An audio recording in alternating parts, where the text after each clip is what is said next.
ሰላም ቤተሰብ እንዴት ናችሁ? ሰላም ናችሁ? ከኔ ጋር ያለው እግዚአብሔር ይመስገን ሰላም ነኝ። ዛሬም በአዲስ ቪዲዮ ተመልሻለሁ። ለዚህ ቻናል አዲስ ከሆናችሁ ላይክ፣ ሼር፣ ሰብስክራይብ በማድረግ ቤተሰብ ትሆኑ ዘንድ በትህትና እጠይቃለሁ። ዛሬ ወደ እናንተ ይዤላችሁ የመጣሁት ቆንጆ የሆነ የእንቁላል በካሮት አሰራር ነው። እንደምትወዱት ምንም ጥርጥር የለውም። ሁላችሁም የቤታችሁ ሰርታችሁ ሞክሩት። ቆንጆ የሆነ አሰራር ነው። ወደ አሰራሩ እንሄዳለን። እስከ ቪዲዮ ፍጻሜ ድረስ አብራችሁን ትሆኑ ዘንድ በትህትና እጠይቃለሁ። እዚህ ጋር እንደምትመለከቱት መጥበሻ ላይ ሽንኩርት በደቃቁ ከትፌ በዚህ መልኩ እያቁላላሁት ነው። ሽንኩርቱን የተወሰነ ያው ሽንኩርት በባህሪው ውሃ ስላለው ውሃውን ምጥጥ ካደረገልኝ በኋላ ዘይት ጨምራለሁ።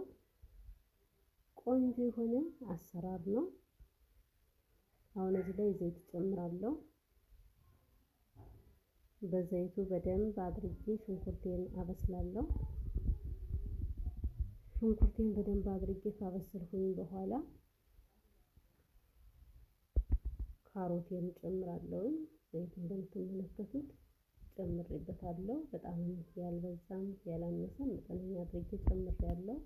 በዘይቱ በደንብ አድርጌ ሽንኩርቴን አበስላለሁ። ለምን ሽንኩርቱ በደንብ ካልተጠበሰ መጨረሻ ላይ የሆነ ቀጭ ማለት ባህሪ ስላለው ስለዚህ በደንብ አድርጌ ሽንኩርቴን አበስላለሁ።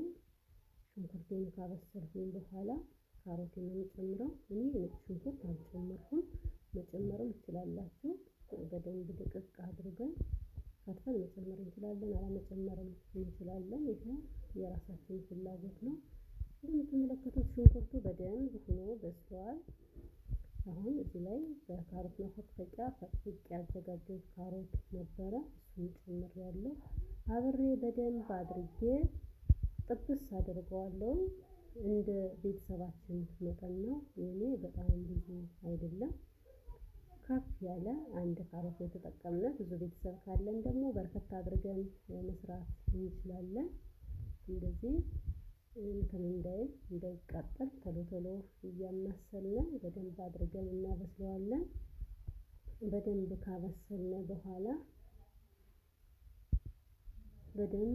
ካበሰልነው በኋላ ትንሽ ቲማቲም ብንጨምርበት አሪፍ ነው። የተወሰነ ለስለስ እንዲል ያደርገዋል ቲማቲሙ። መጨመርም አለመጨመርም እንችላለን። እና ቲማቲም አዘጋጅቻለሁ። እንደዚህ በዚህ መልኩ እየበሰለ ነው። በደንብ አድርጌ ካበሰልኩኝ በኋላ ቲማቲም ጨምርበታለሁ።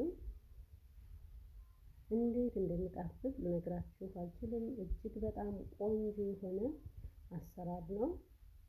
ይህንን አሰራር አንዴ ሰርታችሁ ከተመገባችሁ ሁልጊዜ ምን ነው በሰራሁ የሚያስብላችሁ የምግብ አሰራር ነው። እንደዚህ በዚህ መልኩ ሰርታችሁ መመገብ ትችላላችሁ።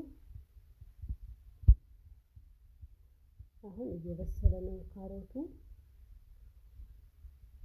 ካሮቱ እንደዚህ ስለበሰለ ምንድነው የማደርገው? ቲማቲም ነው የምጨምረው። ቲማቲሙንም ቤተሰብ በካሮት መፈቅፈቂያ ነው የተቀፈቅኩት። መክተፍ እንችላለን። እንደዚህም ደግሞ በካሮት መፈቅፈቂያ ፈቅፍቀን መጨመር እንችላለን። እኔ ብዙም ቲማቲም አልተጠቀምኩም፣ ትንሽ ነው። ለምን ካሮት ደረቅ ስለሆነ ድርቅ እንዳይል ትንሽ የተወሰነ ለስለስ እንዲል ስለፈለኩኝ ትንሽ ነው ያልኩት የተጠቀምኩት። ለአንድየውም ደግሞ አለመጨመር እንችላለን። ይሄ ቅድም መግቢያ ላይ ብያችኋለሁ፣ የራሳችን ፍላጎት ነው።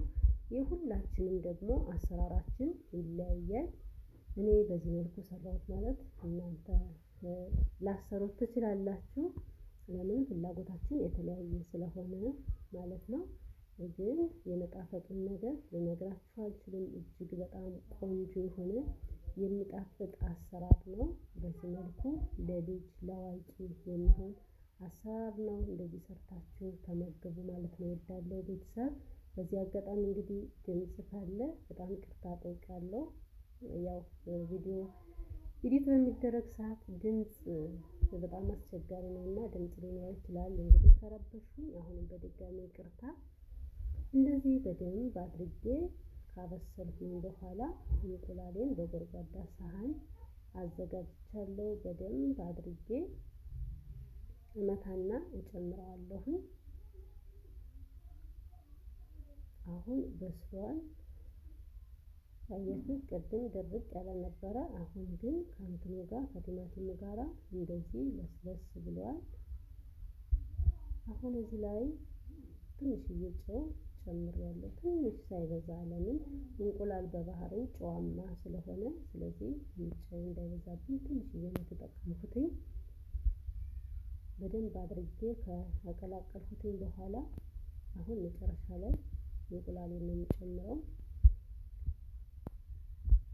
እንደምትመለከቱት እዚህ ጋር እንቁላሌን አዘጋጅቻለሁ። እኔ የተጠቀምኩት እንቁላል 4 እንቁላል ነው።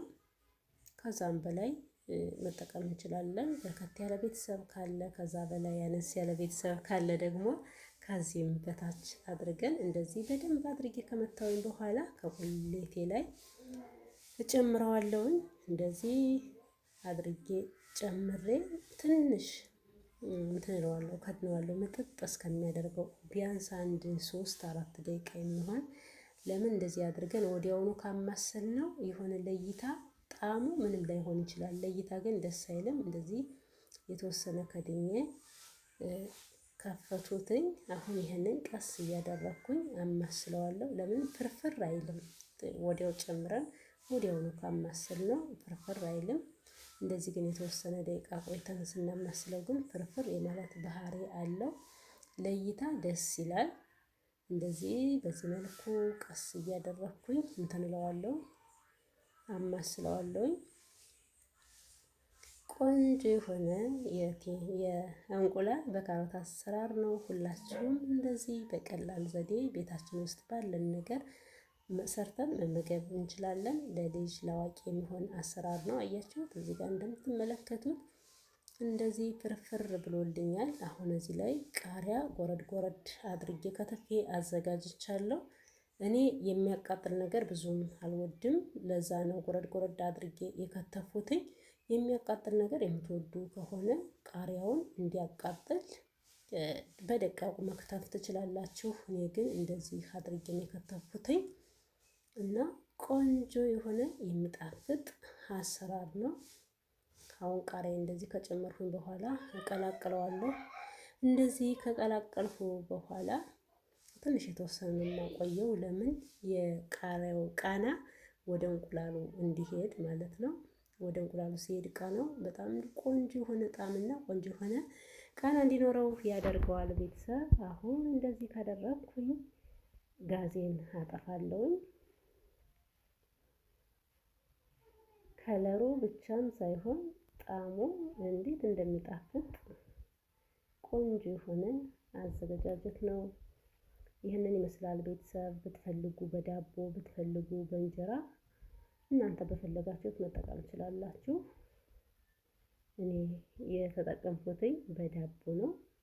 በዳቦ በእንጀራም ማድረግ ይቻላል። አሁን ሳህን ላይ አድርጌ ተመልሼ እመጣለሁ። ቤተሰብ የትም እንዳትሄዱ ተከታተሉኝ። ይኸው እንደምትመለከቱት ሳህን ላይ አድርጌ ተመልሻለሁ። እዚህ ጋር ራሱ እንዴት እንደሚያምር እንኳን በልታችሁት እንዲሁ በእይታ የሚማርክ ቆንጆ የሆነ የቁርስ አዘገጃጀት ነው። እንደው መጀመሪያ ላይ ካሜራው ትንሽ ደብዘዝ ብሎብኛል እና እዚህ ጋር በጣም ቆንጆ የሆነ አዘገጃጀት ነው። ሁላችሁም በዚህ መልኩ ሰርታችሁ ተመገቡ ማለት ነው። ወዳለው ቤተሰብ ለዛሬ ያዘጋጀሁት ቪዲዮ ይሄንን ይመስላል። በቀጣይ በሌላ በአዲስ ቪዲዮ እስከምንገኝ ድረስ በያላችሁበት እግዚአብሔር አምላክ ይጠብቃችሁ። ሰላም፣ ፍቅር፣ አንድነትን ለሀገራችን ኢትዮጵያ ያድልልን እያልኩኝ የዛሬውን እዚህ ላይ ያበቃው። ሰናይ ጊዜ ተመኘው ባይ